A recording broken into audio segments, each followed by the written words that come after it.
사도 바울은 그가 떠난 후에 에베소 교회에 거짓 교사들이 들어와 그가 가르친 교훈과 다른 교훈을 가르침으로써 교회를 혼란스럽게 할 것을 염려하여 그의 동력자며 동행자였던 디모데를 에베소에 머물게 했습니다.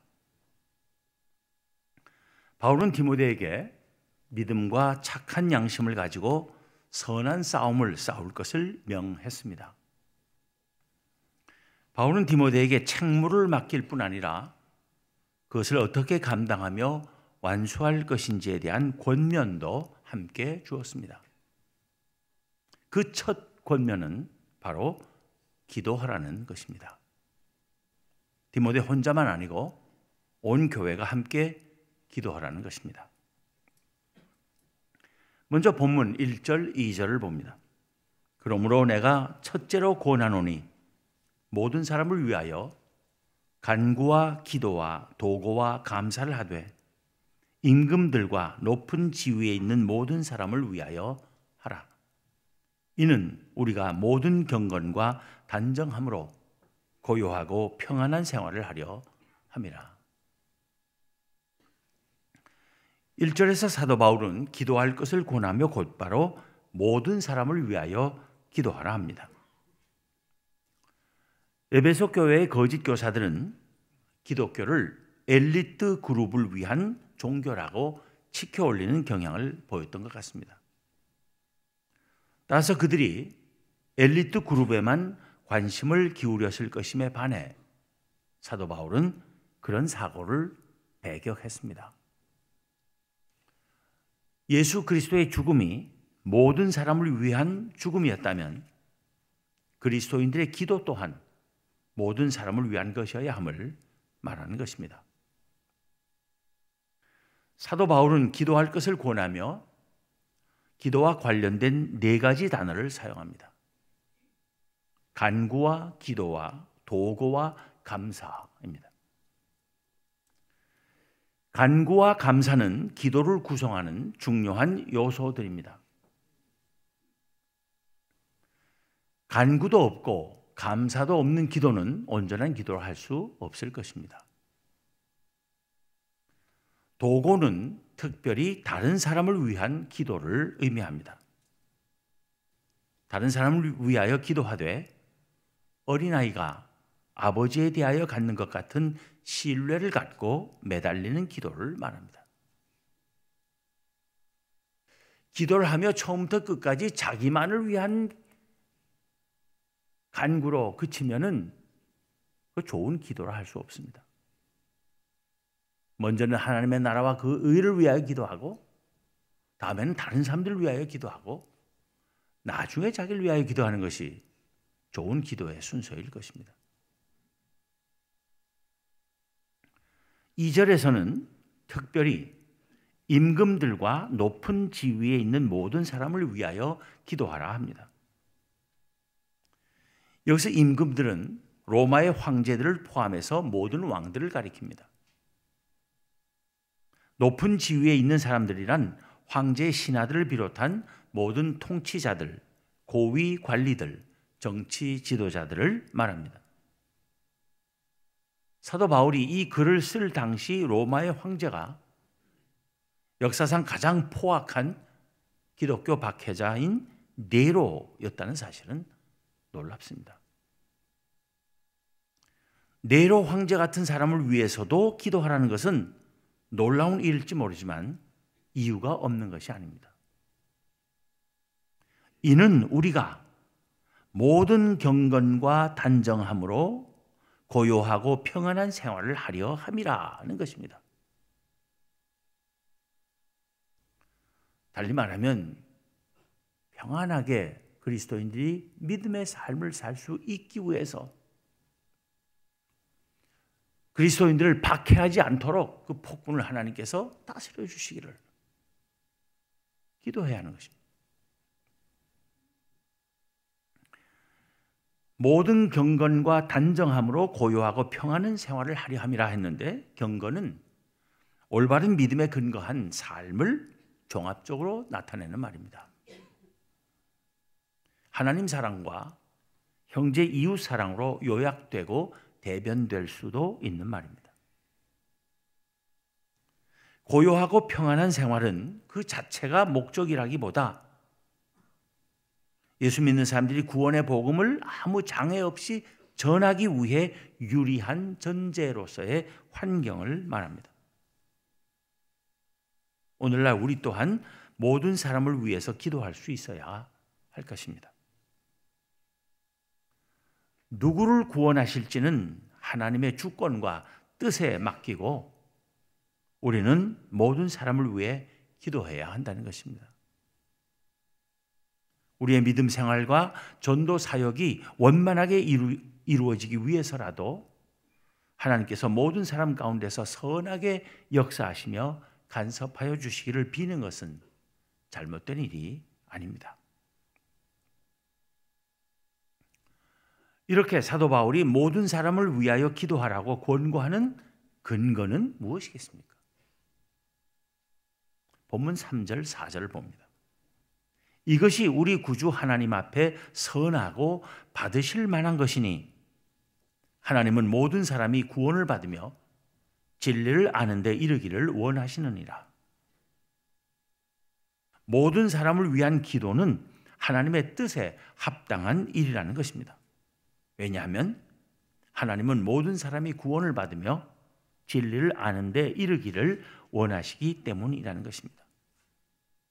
여기서 진리를 안다는 것은 구원 소식의 신빙성을 통찰하는 것이며 그것을 몸소 진리로 받아들이는 것을 뜻합니다. 달리 말하면 그리스도인이 되는 것을 의미합니다. 하나님은 모든 사람이 구원을 받으며 진리를 아는 데 이르기를 원하신다는 말은 참된 진리의 인식은 오직 소수의 사람에게만 있다고 하는 영지주의 거짓 교사들의 주장을 명백히 반대하는 것입니다. 그러나 하나님은 모든 사람이 구원을 받으며 진리를 아는 데 이르기를 원하신다는 말은 곧 모든 사람이 구원을 얻게 된다는 뜻은 아닌 것입니다. 그것은 구원의 문이 유대인에게만 아니라 이방인에게도, 자유인에게만 아니라 노예에게도, 남자들에게만 아니라 여자들에게도 열려진 것이라는 말입니다. 유대인들이 자기들만이 하나님의 택하신 백성이고 자기들만이 구원받을 백성이라고 생각했던 데 반해서 그렇지 않다. 이 구원의 복음은 모든 사람을 향한 것이고 모든 사람에게 열려있는 것이다 라고 말하는 것이 하나님께서는 모든 사람이 구원을 받고 진리를 아는 데 이르기를 원하신다는 뜻입니다. 그리고 누구든지 구원의 진리인 복음을 알고 받아들임으로써 구원을 얻을 수 있다는 것입니다. 복음을 알지도 못하고 받아들이지도 않는 사람까지 다 구원받는다는 것은 결코 아닙니다. 예수님께서 뭐라고 말씀하셨습니까? 하나님이 세상을 이처럼 사랑하사 독생자를 주셨으니 이는 그를 믿는 자마다 멸망하지 않고 영생을 얻게 하려 하심이라 하셨습니다. 믿어야 하는 것입니다. 예수님께서는 또 분명하게 말씀하시기를 인자가 자기 영광으로 모든 천사와 함께 올 때에 자기 영광의 보좌에 앉으리니 모든 민족을 그 앞에 모으고 각각 구분하기를 목자가 양과 염소를 구분한 것 같이 하여 양은 그 오른편에 염소는 왼편에 두리라 하셨습니다. 그리고 왼편에 있는 자들은 영벌에, 오른편에 있는 자들은 영생에 들어가리라고 말씀하셨습니다. 모든 사람이 아니라 하나님의 택하심과 부르심을 받은 이들만 구원을 받는 것이지만 누가 참으로 구원으로 택하심을 받고 부르심을 받은 사람인지는 하나님 외에 아무도 모릅니다. 그 때문에도 누가 구원을 얻을지는 하나님께 맡기고 우리는 모든 사람을 위해 기도하지 않을 수 없는 것입니다. 저 사람이 구원으로 택하심을 받았나 안 받았나 받았다면 내가 기도해 줄 것이고 안 받았다면 내가 기도할 필요 없지 않느냐. 그거 우리가 따질 수 없는 겁니다. 주님 오신 그날까지 우리는 누가 구원받을 사람인지 아닌지 알지 못합니다. 그렇기 때문에 모두를 위해서 기도해야 하는 것입니다. 우리가 저런 사람은 저 틀림없이 구원 못 받을까 했던 사람이 구원받을지 우리는 모르는 거예요. 잘 믿는 것 같았는데 나중에 보니까 신앙이 없는 사람으로 드러날지 우리는 아무도 모르는 겁니다. 따라서 함부로 사람을 판단하고 기도할지 안 할지 정해서는 안 되는 거예요. 우리는 모두를 위해서 기도해야 한다는 것입니다. 이렇게 유대인이나 이방인이나 자유인이나 노예나 남자나 여자나 할 것 없이 인종과 국적을 초월하여 모든 사람이 오직 예수 그리스도를 알고 그를 믿기만 하면, 그의 구원의 진리를 알고 복음을 받아들이기만 하면 구원을 얻을 수 있다면, 또 오직 그렇게 함으로써만 구원을 얻을 수 있다면 왜 그런 것인지, 그가 누구에게 그런 것인지를 묻지 않을 수 없는 것입니다. 사도 바울은 이에 답합니다. 본문 5절, 6절입니다. 하나님은 한 분이시요 또 하나님과 사람 사이에 중보자도 한 분이시니 곧 사람이신 그리스도 예수라. 그가 모든 사람을 위하여 자기를 대속물로 주셨으니 기약이 이르러 주신 증거니라.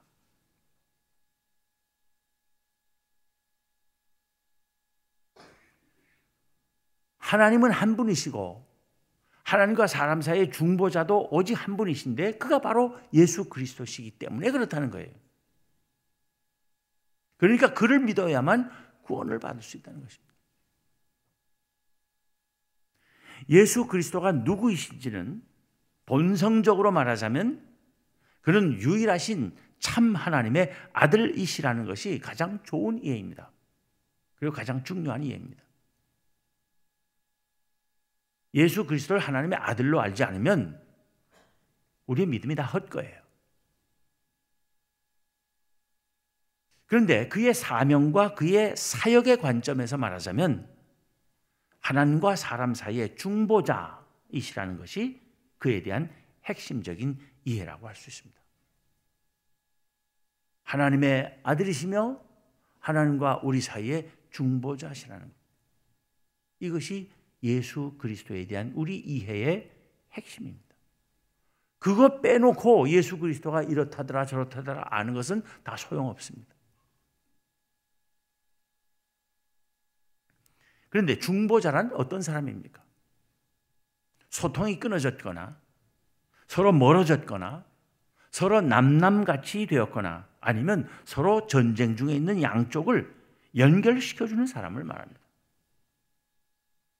중보자는 양쪽 모두와 연결고리를 가지고 있으며 선한 의지로 양쪽에 대해 상대방의 대변인 역할을 할 수 있어야 합니다.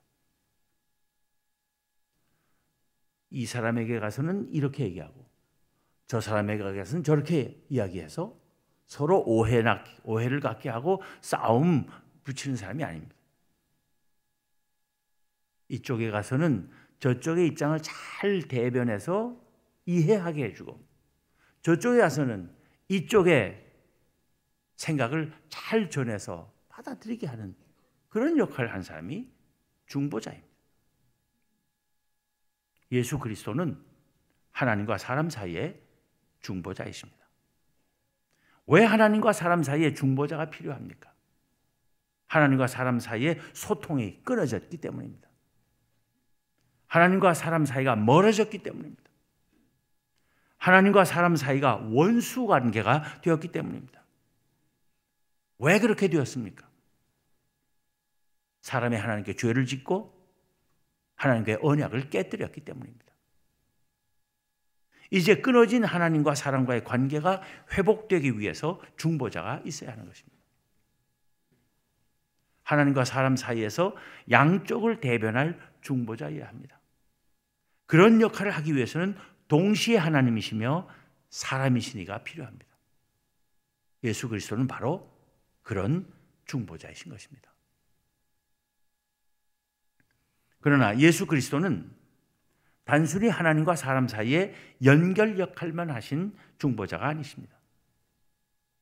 그는 그보다 더 크고 깊은 의미의 중보자가 되셨습니다. 하나님만을 섬기며 그에게 순종하면 영원히 복된 삶을 누리게 하시겠다는 것이 하나님의 첫 언약인데, 죄를 짓고 그 언약을 어긴 사람은 하나님과 더불어 사는 영원히 복된 삶을 잃어버렸을 뿐 아니라 다 죽게 된 것입니다. 그렇지만 하나님께서는 그렇게 끝내고 싶지 않으셨습니다. 죄 지은 사람들이지만 살리기를 원하셨습니다. 그런데 하나님께서는 죄를 용납하실 수 없는 당신의 의 또한 살리셔야 했습니다.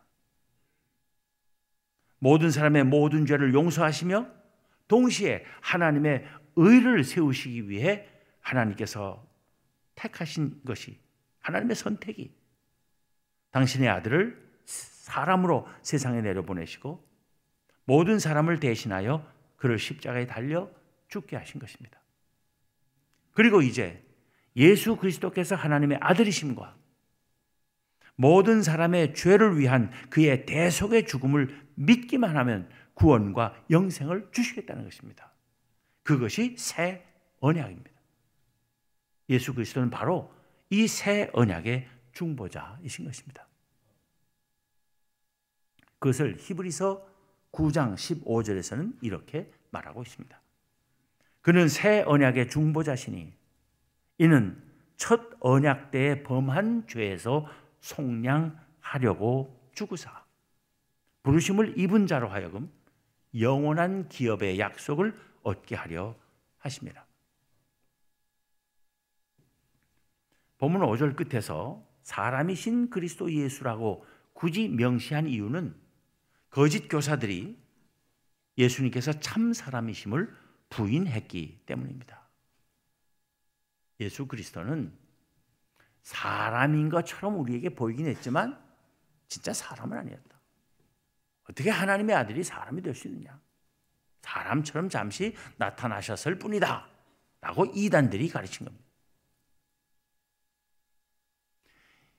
그것을 부인하기 위해서 사람이신 그리스도 예수라고 강조한 것입니다.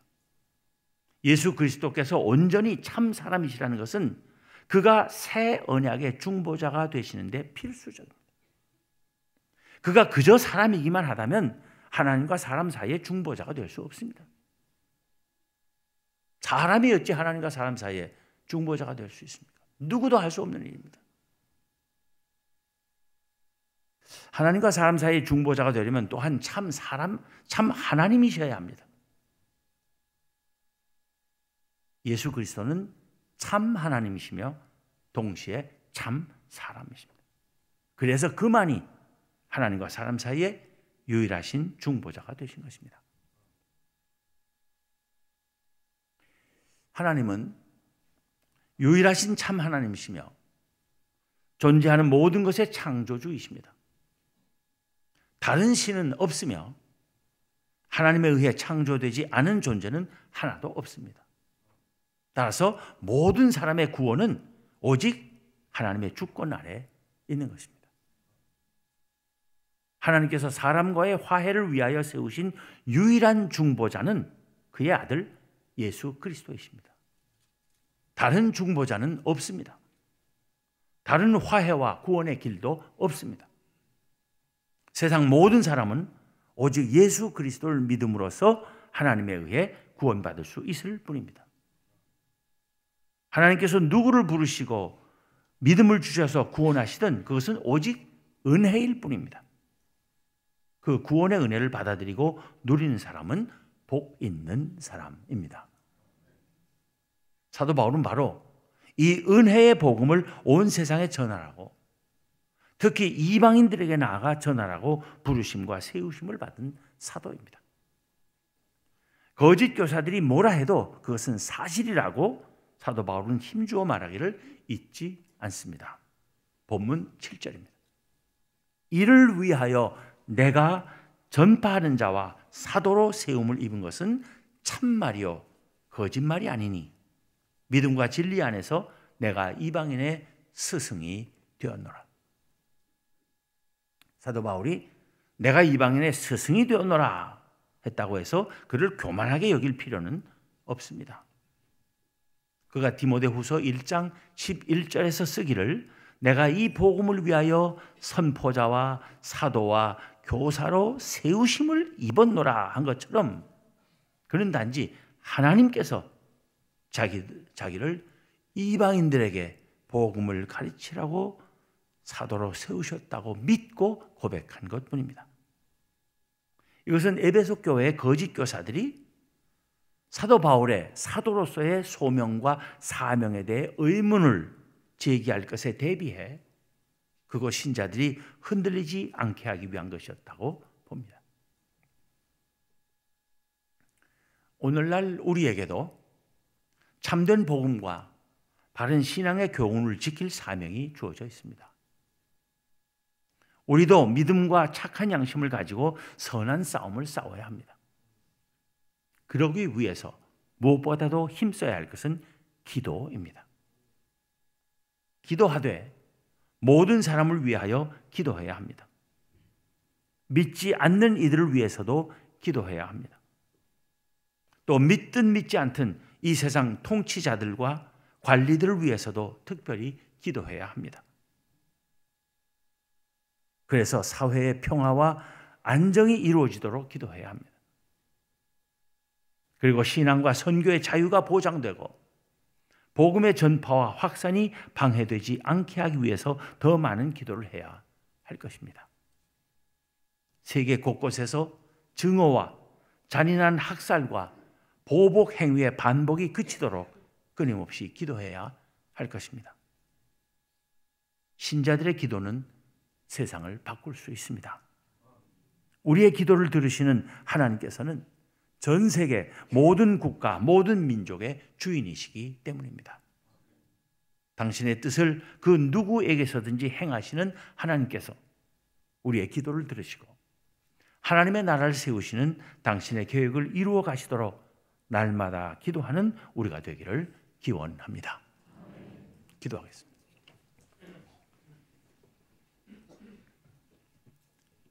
하나님, 죄 가운데서 방황하며 살다가 멸망할 수밖에 없었을 저희들에게 예수 그리스도를 알게 하시고 그를 믿게 하시고 그를 주님으로 영접하게 하시며 그 믿음 때문에 저희를 하나님의 자녀로 하나님의 나라 백성으로 삼아주신 그 놀라운 은혜를 진실로 감사하며 모든 찬송과 영광과 존귀를 하나님께 올려드립니다. 하나님, 저희들에게 하나님의 백성 되는 귀한 은혜를 주셨고 그뿐 아니라 예수 그리스도의 구원의 복음과 하나님 나라의 삶을 온 세상에 전하고 알리고 또 증언하도록 불러주시는 은혜를 감사합니다. 이 일을 잘 수행할 수 있는 저희들 되게 하여 주시고 그러기 위하여 힘껏 기도하는 저희들 되게 하여 주시옵소서. 기도할 때 저희들 자신만을 위하여 기도하지 않게 하시고 모든 사람을 위하여 기도할 수 있는 저희들 되게 하여 주시옵소서. 이 나라의 대통령을 비롯한 모든 장관들, 모든 국회의원들, 사법부의 모든 지도자들, 또 국방을 맡고 교육을 맡은 모든 이 나라의 일꾼들이 나라를 사랑하고 민족을 사랑하며 그런 사랑 위에서 충성스럽게 헌신 봉사할 수 있도록 하나님께서 그들의 마음을 다스려 주시고 역사하여 주시기를 원합니다. 이 나라가 평화롭고 안정되고 모두가 잘 사는 나라 되게 하여 주시옵소서. 이 땅에서 교회가 그리스도의 몸으로서 바르게 서게 하시고 이 세상 사람들로부터 신뢰와 사랑과 존경을 받는 교회가 되게 하여 주시옵소서. 지구촌 곳곳에서 갈등과 분쟁이 사라지게 하시고 전쟁과 잔인한 학살이 사라지게 하시며 피해 보복이 하루속히 중단되게 하여 주시기를 원합니다. 종교 간에 싸우지 않게 하시고 특히 이슬람 일부 과격 단체들의 그 잔인하고도 반인류적인 그런 범행이 하루속히 그치게 하여 주시옵소서. 전 세계에 나가 있는 우리 선교사들이 자유롭게 복음을 전하며 하나님의 나라를 확장하는 일에 쓰임받을 수 있도록 은혜 위에 은혜를 더하여 주시옵소서. 우리 주님 예수 그리스도 이름으로 기도하옵나이다. 아멘.